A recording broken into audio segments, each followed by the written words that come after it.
Solar বাজারটা কেমন চলতেছে ভাই?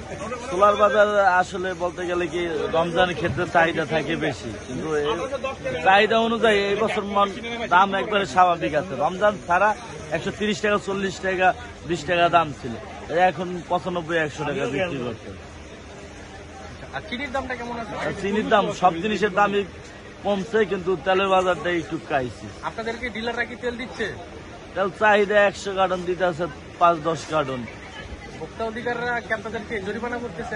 মানে জরিমানা ক্ষেত্রে কি, তেল তো আমার মনে করে আমার যে মাসিক কাস্টমার, যে দেখা গেছে 10,000-15,000 টাকা বাজার নেয়, তো তার লাগে 10 লিটার তেল, তো ওই কাস্টমারটা লিগে কি আমার তেল রাখার প্রয়োজন না?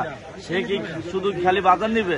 তো তেলও তো নিবে। ওই কাস্টমারের লিগে যদি আমি তেলটা রাখি, ওই হেরা আইয়ে বুদাহুদি খালি জরিমানা করে। এই কাস্টমারের লিগে তো আমার তেলটা রাখার প্রয়োজন। আর মনে করে যদি মনে হয় কাস্টমারের লিগে তেলটা যদি রাখি, এরা মনে করে যে স্টক করি, কিন্তু আসলে কিন্তু আমরা স্টক করি না। আমাদের পরিচিত যারা আছে হ্যাগুলিগে রাখা লাগে। হে তো আর ডাল চিনি তেল তো আর খালি ডাল চিনি নিবে। কত টাকা জরিমানা দিচ্ছেন আপনারা? এই 1.5 লাখ টাকা জরিমানা দিচ্ছি। আজকে দিচ্ছেন? আজকে দিচ্ছি। আপনাদের কাছে কত তেল পাওয়া গেছে? তেল পাওয়া গেছে কি, আমাদের যে রেস্টুরেন্ট আছে দৈনিক লাগে 10 কার্টন 20 কার্টন তেল লাগে, কিন্তু হ্যাগো আমরা দিতেছি না। কিন্তু ব্যাকেরে চালান লাগবে, রেস্টুরেন্টও চালান লাগবে, বাসা বাড়ি যারা আছে হ্যাগো চালান লাগবে।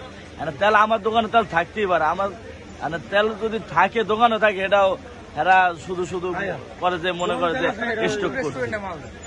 আমরা বিভিন্ন চাইনিজ রেস্টুরেন্টে মাল দিই। কতগুলো রেস্টুরেন্টে মাল দেয়? না হলেও 10-15টা। হ্যাগো চাহিদা যদি তেল লাগে, এই তেলও পাই না, এরা পাম তেল দিয়ে আনে রেস্টুরেন্ট চালাইতে। ধন্যবাদ ভাই।